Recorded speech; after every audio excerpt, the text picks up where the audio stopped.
Hello Year 12 and welcome back to video 2 of Lesson 2, the Idiographic and the nomothetic approach. And in this we're going to focus in on our evaluation. Okay, so let's start with the case for the Idiographic approach. With its in-depth qualitative methods of investigation, the approach provides a complete and global account of the individual. This may complement the nomothetic approach by shedding further light on general laws or by challenging such laws. For example, a single case study may generate hypotheses for further study. It's also true that in the case of brain-damaged individuals, findings may reveal important insights about normal functioning, which may contribute to our overall understanding. So, what about the case against the idiographic approach? This approach involves work that's narrow and restrictive in nature. One criticism of Freud, for example, is that many of his key concepts, such as the Oedipus complex, were largely developed from detailed study of single cases, such as little hands. Meaningful generalizations can't be made without further examples, and there is no adequate baseline with which to compare behaviour. So general laws can be useful, for example, in providing drugs to treat mental illnesses. It would be far too time-consuming to provide personal therapies for each unique individual, and therefore we need to make predictions about the most likely therapeutic situations and solutions. However, it can be argued that the approach does enable predictions. Once a researcher has built up an extremely detailed observation of a few individuals, it can be used to make generalizations and formulate theories. However, methods used within this approach, such as case studies, tend to be the least scientific methods, in that conclusions tend to be subjective, they rely on subjective interpretation of the researcher, and as such are open to a lot of bias.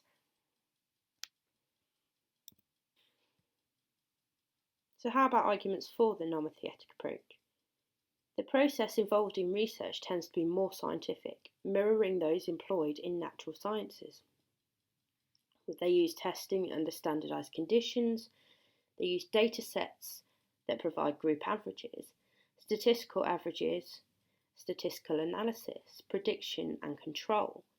For example, in the field of IQ testing, such processes have enabled psychologists to establish norms of typical behaviour. For example, an IQ score of 100 is an average score. Arguably, this gives the discipline of psychology greater credibility. However, the preoccupation with general laws, prediction and control has led to the accusation of losing the whole person within psychology. Knowing there's an example of a 1% lifetime risk of schizophrenia tells us very little about what life is like for someone who has the disorder. Similarly, laboratory studies involving memory tests see participants as a set of scores rather than individual people, and their subjective experience of the situation is often ignored. This means that in searching for generalities and generalisabilities, this approach may sometimes overlook the richness of human experience. But rather than seeing the approaches as mutually exclusive, psychologists rarely do this. They rarely see these as either or alternatives. It's possible to consider the same issue or topic from both perspectives, depending on the nature of the research question. The goal of modern psychology is to provide rich, detailed descriptions of human behaviour, as well as the explanation of such behaviour within a framework of general laws. For example, within attachment research, Schaffer's stages of attachment are nomothetic, as they are applied to all children generally, suggesting that children go through the stages in the same order.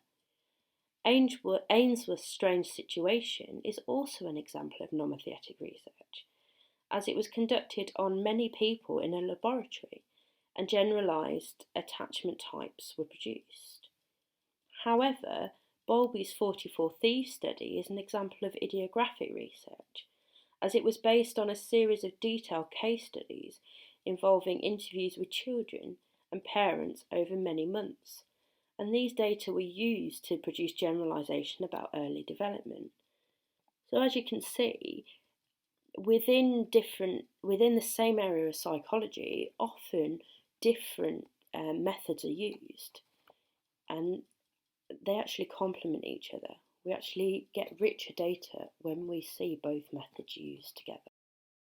Okay, so for your final must tasks, task 4 is an apply it task, and I'd like you to answer it like you would answer an application questions on an exam, because I'd like to give you some direct exam feedback for these questions, rather than just some general feedback as well that I've been giving you. I will give you on the worksheet. So on your worksheet there is a scenario. You'll need to read the scenario and answer the questions underneath.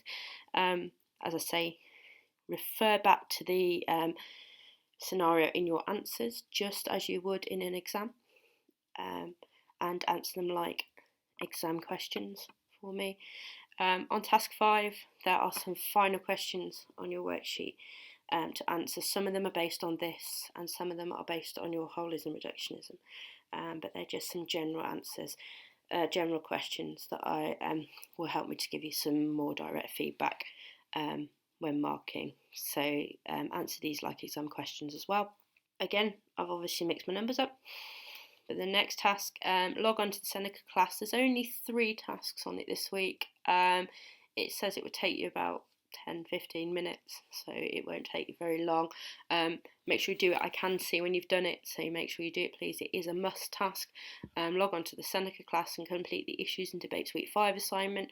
I can see most of you are on there now. There's 22 of you on there. For the ones who aren't, I will put the access code on the worksheet for you, and the final must task is a Kahoot. Please complete this so I can check your understanding of the topics. It is a really good bit, a really good way for me to check that your understanding as well as your exam questions, because it's sort of a quick bit of quiz for you that means you, yeah, it's a quick bit of quiz for you, so it helps check understanding in a different way to your written understanding. Once you've completed those, and if you feel you're confident, move on to your should could tasks. If you don't, that is fine. You can just submit your worksheet, but please do, if you feel confident with this task, have a look at those should and could tasks. Most of you should be able to complete most of those tasks, so give them good luck. They will be worth your time completing them. That's it for me this week. I shall see you next week. Have a good week.